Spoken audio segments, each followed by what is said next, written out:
Hi, I'm Gwen H., and I am a friend of Bill W. I really dug into the last sentence of the Big Book where it talks about investigating prior to contempt.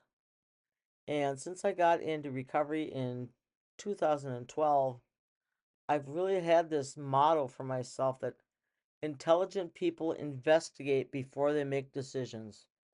And I hope that you agree with that because investigating and discovery of the truth is much more uh, satisfying than just going along with the crowd. You get to be your own person. Love it. So God's truth is true for everyone all of the time. Spiritual laws work for everyone. It works regardless of whether you believe it or not, like gravity. Denial doesn't change the truth. Gravity works whether you believe it or not. And it's not a belief, actually. Truth is a law, just like gravity is a law. It always works for everyone all of the time.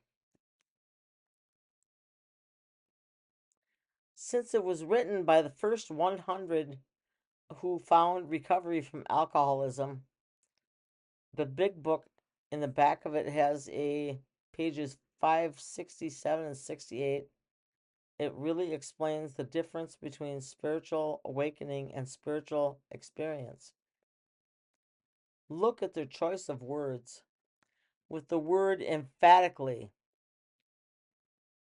wow, insistently, forcefully, vigorously, vehemently, earnestly, and energetically.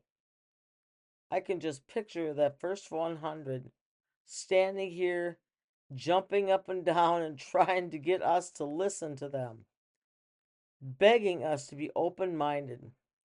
When they were alive, I bet they were vigorous in telling newcomers to do this too. They left this book here for us to learn from their experience.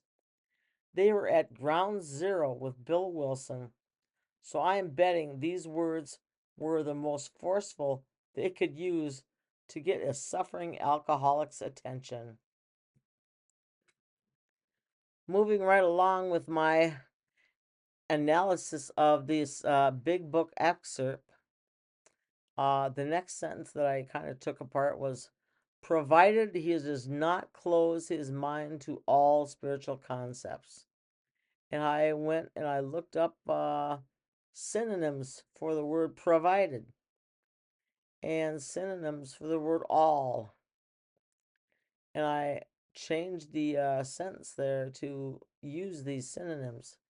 He can recover as long as he does not close his mind to every single spiritual theory.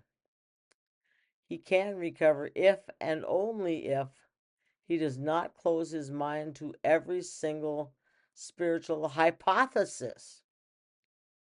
And lastly, he can recover on the condition he does not close his mind to every single spiritual concept.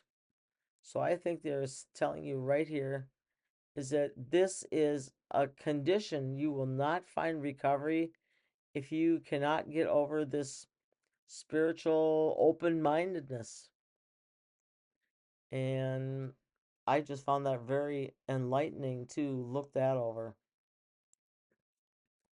With this next slide here, I looked at he can only be defeated by an attitude of intolerance or a belligerent denial. So I thought, what's the difference between denial and belligerent denial? Well, for denial, just simple denial, you don't see the truth and think you have a blind spot. But belligerent denial, you're closer to the truth, you actively fight it, you get angry, you're defensive. Think resistance with force. And of course, intolerance means narrow minded dogmatism and fanaticism. So this is the one that you really, really want to avoid because it says in the big book, you can only be defeated by an attitude of narrow-mindedness and intolerance and belligerent denial. So if you find yourself having feelings like this, where no, I'm closed-minded, I'm not listening, then you need to ask yourself, where is that attitude coming from? Because the big book says we need to be open-minded and willing to listen. And something is making you unwilling, and that is a problem for your spiritual future. And moving right along here, we find that no one need have difficulty with the spirituality of the program. Willingness, honesty, and open mindedness are the essentials of recovery, but these are indispensable. And I looked up the word indispensable, and it means it's key, imperative, crucial, vital. You cannot do without it. There's a principle which is a bar against all information, which is proof against all arguments, and which cannot fail to keep a man in everlasting ignorance.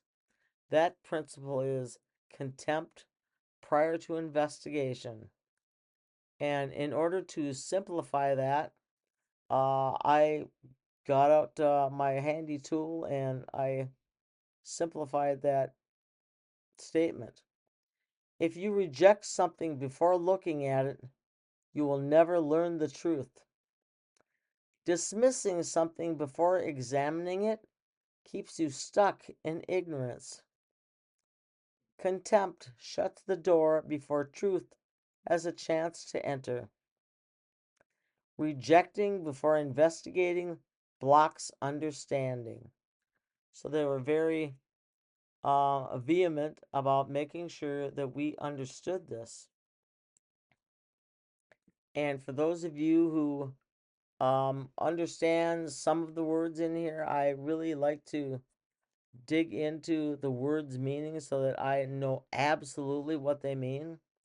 And the word contempt is also known as scorn, disrespect, dismissal without examination.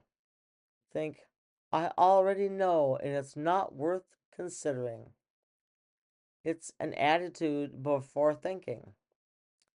Investigation is to examine closely, to inquire into, to explore for truth, to test and discover. It is action towards truth. Everlasting, without end, continuous, never stopping. It's not temporary, it is a permanent state. Ignorance is not stupidity, it is lack of knowledge, lack of awareness, not yet understanding. And there again, this is not stupidity, just unlearned. So when the big book talks about ignorance, I just want to repeat that ignorance is not stupidity. Ignorance is just a fact that you have ignored something and not paid attention to it. They're not interchangeable with stupidity. It's just a lack of awareness that you don't see something and haven't inspected it. And if you, the big book says you'll be in everlasting ignorance. Now that's pretty strong to be in everlasting ignorance. And I wonder if this has to do with uh, the next life when we pass away. Are we going to be in everlasting ignorance there too? If that's the case, I think I would work a whole lot harder on being open-minded.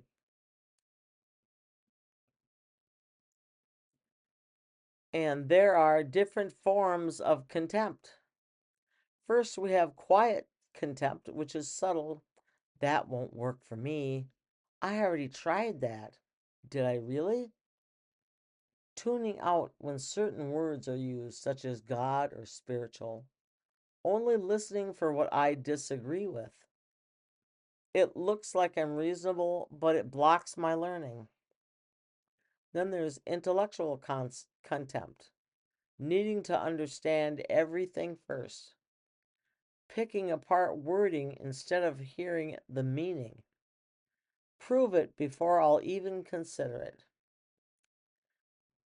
This contempt uses intelligence to avoid experience. There's emotional contempt, eye rolling, irritation, shutdown. These people don't get me. Resentment towards the message or the messenger. Feelings decide before the facts can be heard. Here's our friend here, belligerent denial, which is active resistance. Arguing against everything, rejecting ideas instantly, defending current beliefs at all costs, fighting the truth instead of examining it. And then there's avoidance contempt, not showing up, skimming instead of engaging, distracting, joking, changing the subject. If I don't look, I don't have to change. And here's the reality check. Contempt doesn't feel like contempt. It feels like, I already know. But it produces the same result every time. No investigation, no discovery, no change. I have a few of these images that I created to depict what Bill Wilson must have gone through. As he tried for 6 months to share his spiritual experience and pass it on. And finally, one person, Dr. Bob Smith, listened with an open mind. And was Bill Wilson actually talking to 3 to 5 people a day for 6 whole months? That's my understanding, and if someone can correct that, let me know.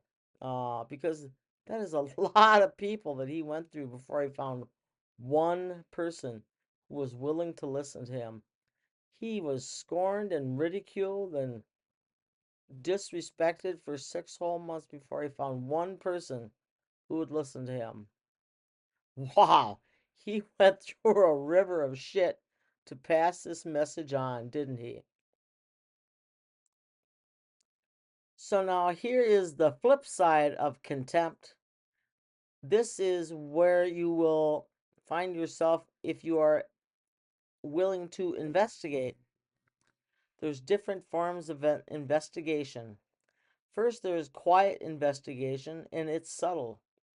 Maybe there's something here. Listening all the way through, letting something sit before reacting, and you're being open without forcing belief. There is intellectual investigation, asking, what does this actually mean? Seeking understanding, not argument. Willing to say, I might not know. Uses intelligence to discover, not to defend. And I found that I have used this a lot in my study of the Big Book. Emotional investigation. Noticing reactions instead of acting on them. Why did that bother me? Staying present even when uncomfortable. Feelings become information, not barriers. Active engagement. Asking questions. Trying suggestions. Testing ideas through experience. Moves from thinking into doing. And I've done quite a bit of that. Follow through. Coming back again. Looking deeper. Not stopping at the first resistance.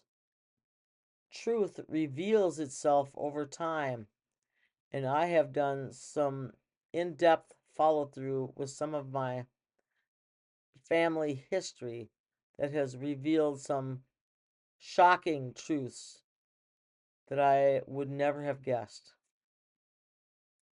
Here's the reality check. Investigation does not require belief, it just requires willingness.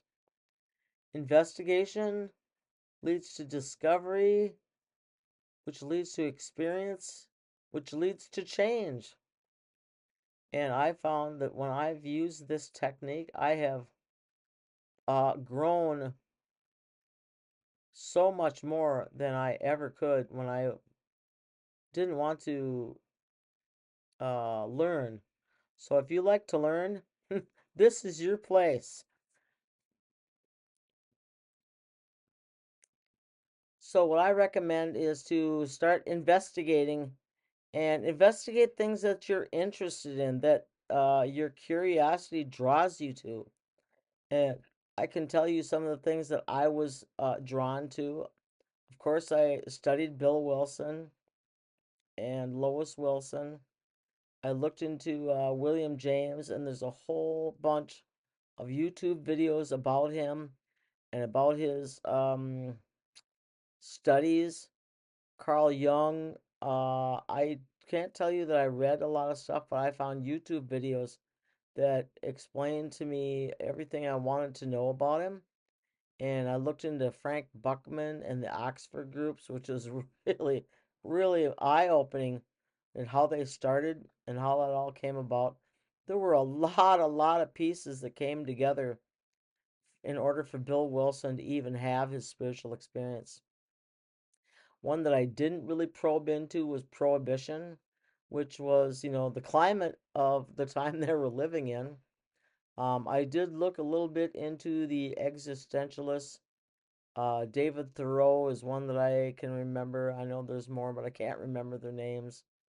I looked into spiritualism in the 1900s, and Sir Arthur Conan Doyle was actually a spiritualist where he, like, I don't know if I remember if he conducted seances or something like that, but I was really interested in him because being the creator of Sherlock Holmes, the world's best detective, this guy has to know something about investigation.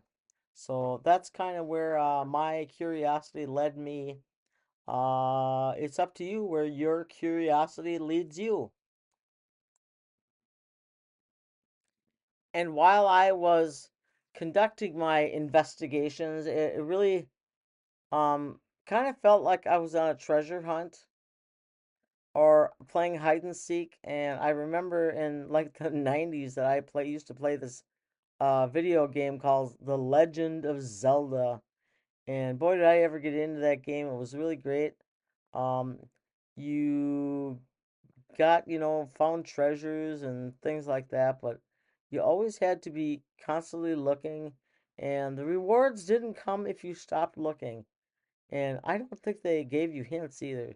So I really actually learned how to play this hide and seek or scavenger hunt when I played that game, because I would come across things in my independent study is what I'm calling it, that just gave me so much of a, I don't know, a spiritual boost as I was learning. And I got to thinking that God is really teaching me.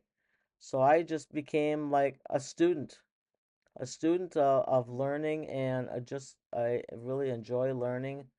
And if you don't enjoy learning, life is going to be hard. uh, but anyway, do whatever you can to get your curiosity up and to learn. I can imagine how Bill Wilson must have felt when he made that uh, ex- oh my God, extraordinary spiritual experience with connecting with God. This is how exactly I felt. Like I had been trying to figure out how to connect and looking at from different angles and trying different things, and just trying to discover any pathway that would fit me instead of trying a pathway that had been carved up by someone else. And when I started getting results with my two-way prayer, I stepped up my two-way prayer and I just kept going with it. And oh, my lucky stars. Oh, and that has been my pathway to connecting to God as I understand Him. And like Bill Wilson, trying to pass that experience on is really, it's impossible. You cannot pass on a spiritual feeling to someone else through words. It just, it's not translatable. So since I've gotten into recovery in 2012, I've had many places where I have thought I found the spiritual experience and that connection with my higher power that was the one. And some of them worked for a couple of weeks, some of them worked for a couple of years, some of them just worked until they just didn't work anymore. So I found myself having to continue looking until I've landed on the one that I have found now about a year and a half ago. And this one I know is the real McCoy. The and I'm so grateful for everything that I've learned and everyone who's helped me along the way. So this is the conclusion of my slideshow, and it's just the path continues. Even once you've had that spiritual transformation, you keep learning and growing and discovering more and new truths that will astound you. And passing it on is a calling. And I am just really looking forward to sharing what I know with anyone who is looking for the same thing. Thanks for watching.